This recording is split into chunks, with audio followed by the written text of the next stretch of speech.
नमस्कार दोस्तों, हमारे YouTube चैनल हिंदू व्रत त्योहार कथा में आप सभी का हार्दिक अभिनंदन है।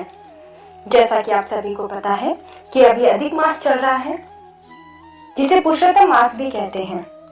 हमारे इस YouTube चैनल पर हम प्रतिदिन पुरुषोत्तम मास महात्म्य के अध्याय का वर्णन करते हैं। आज हम अध्याय 23 का श्रवण करेंगे। उसके पहले आपको एक सूचना देनी थी कि अधिक मास खत्म होने पर है।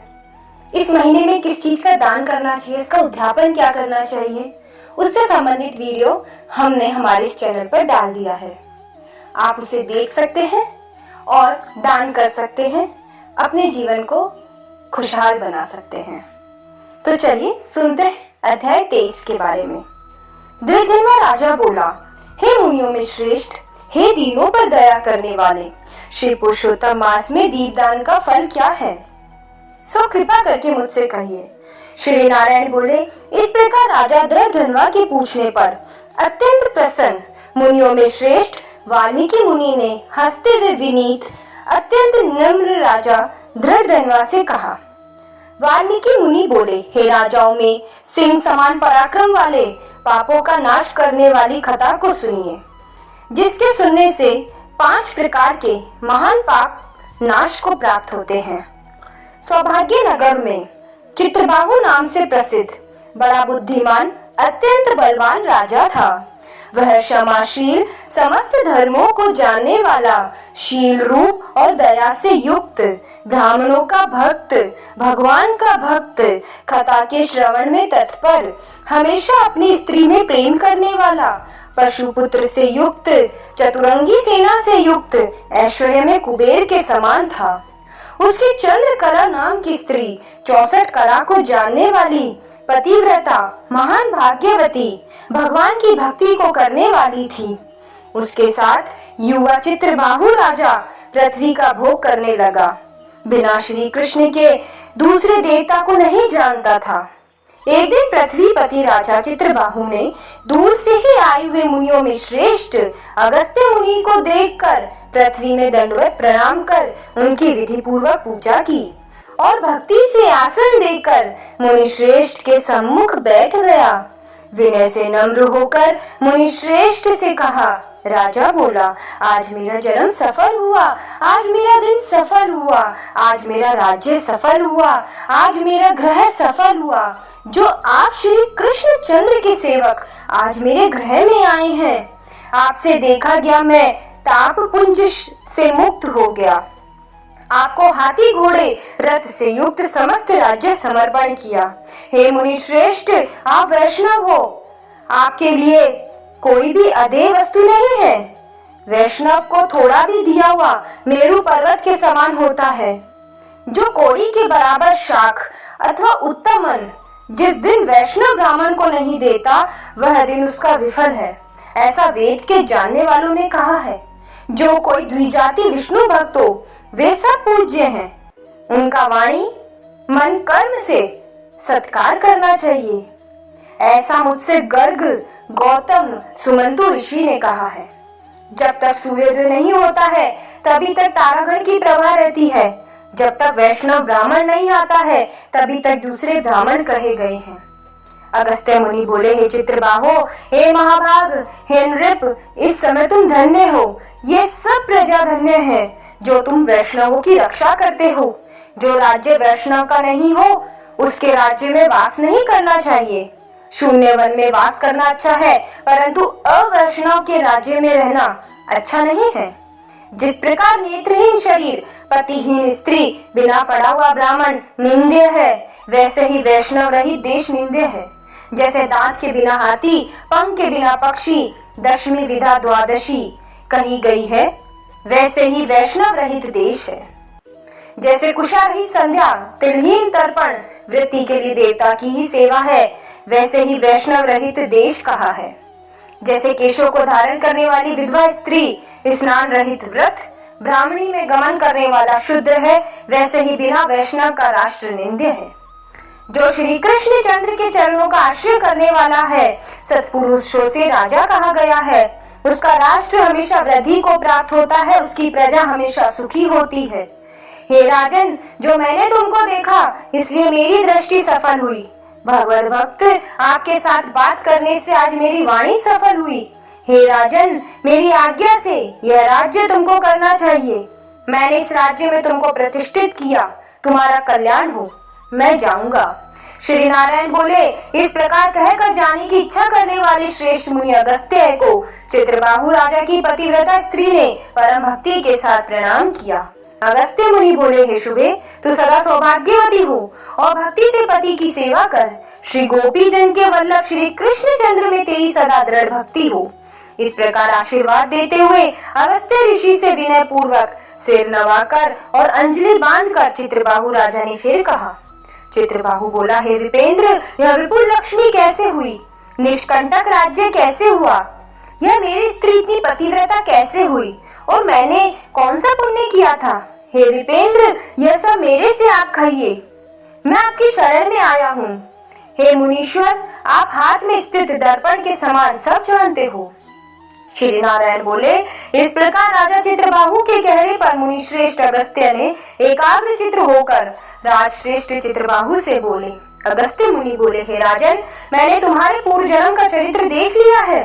इतिहास के सहित प्राचीन उस चरित्र को कहता हूँ। सुंदर चमत्कार पूर्व में शूद्र जाति में जीव हिंसा करने में तत्पर मणिग्रीव कामधारी तुम हो गए। सो तुम नास्तिक, दुष्ट चरित्र वाले, दूसरे की स्त्री को हरण करने वाले, कृतघ्न, दुर्विनीत, शिष्टाचार से रहित हुए। और तुम्हारी जो स्त्री है यही पूर्व जन्म में भी तुम्हारी ही स्त्री थी। यह कर्म, मन और वचन से पति सेवा में परायण थी। पतिव्रता, महाभागा, धर्म में प्रेम करने वाली, मनस्विनी, इसने कभी भी तुम्हारे विषय में दुष्ट भाव नहीं किया। पाप कर्म को करने वाले तुम्हारा जाति और बांधवों ने तुम्हारा त्याग कर दिया और क्रोध होकर राजा ने सब उत्तम धन ले लिया। फिर उस समय बचा हुआ जो कुछ अवशेष धन था उसको जाति वालों ने भी ले लिया। तब उस समय धन के चले जाने से तुमको धन की भारी इच्छा हुई, परंतु धन के नाश होने पर भी मन मलिन होकर इस पतिव्रता ने तुम्हारा त्याग नहीं किया। इस प्रकार सब लोगों से तिरस्कृत होने पर तुम निर्जन वन को गए। हे महीपते, वन में जाकर अनेक पक्षुओं को मारकर अपनी आत्मा का रक्षण किया।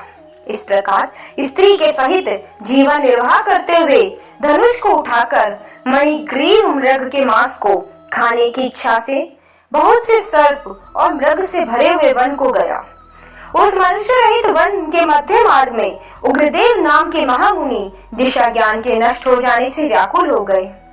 हे राजन, मध्याह्न के समय तृषा से अत्यंत पीड़ित हो वहां ही गिरकर मरणासन हो गए।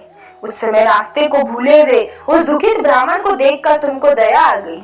उस ब्राह्मण को उठाकर और उसको साथ लेकर तुम अपने आश्रम को गए। उस दुखित ब्राह्मण की तुम दोनों स्त्री पुरुष ने सेवा की। एक मुहूर्त के बाद उस समय महायोगी उग्रदेव चैतन्यता को प्राप्त हो आश्चर्य करने लगे कि मैं वहां था, यहाँ कैसे आ गया? उस वन के बीच से कौन लाया? श्री नारायण बोले, मणिग्रीव ने उस ब्राह्मण से कहा कि सुंदर तालाब है, इसमें कमलिनी के पुष्प से सुगंधित शीतल जल है। हे ब्राह्मण, उस शीतल जल में स्नान करके मध्याह्न की क्रिया करके फलाहार करे और सुंदर शीतल जल का पान करे। इस समय मैंने रक्षा की है, आप सुख से विश्राम करें। हे मुनि श्रेष्ठ, आप उठिए और आप कृपा करने के योग्य हैं।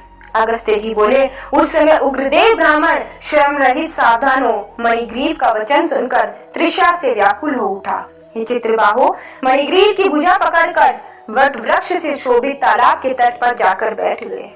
वट की छाया में बैठकर क्षणमात्र विश्राम कर स्नान और नित्य कर्म कर वासुदेव भगवान का पूजन किया। देवता पितरों को तर्पण कर सुंदर शीतल जल को पान कर उग्रदेव ब्राह्मण शीघ्र वट के मूल भाग में आकर बैठ गए।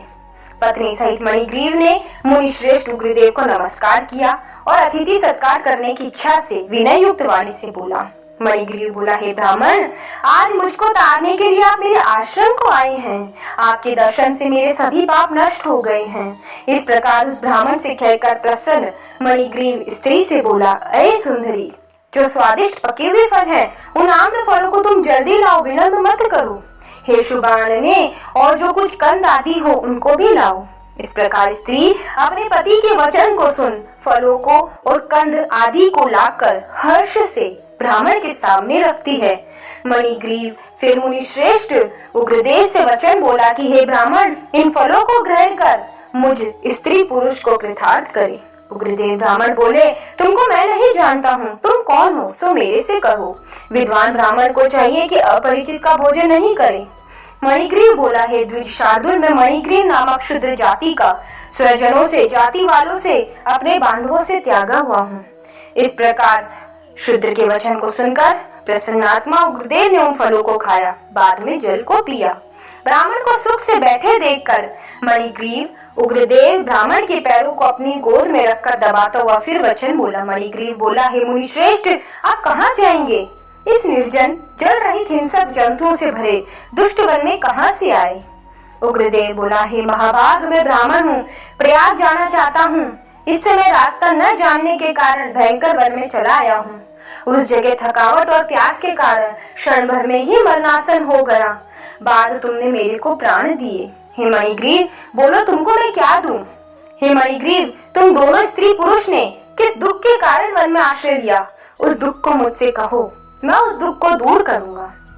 अगस्त्य मुनि बोले, इस प्रकार उग्रदेव ब्राह्मण के वचन को सुनकर अपनी स्त्री के सामने उस मुनीश्वर उग्रदेव की प्रार्थना कर दरिद्रता समुद्र को पार करने की इच्छा वाले मणिग्रीव ने अपने कर्म के भयंकर फलस्वरूप वृत्तांत को कहा।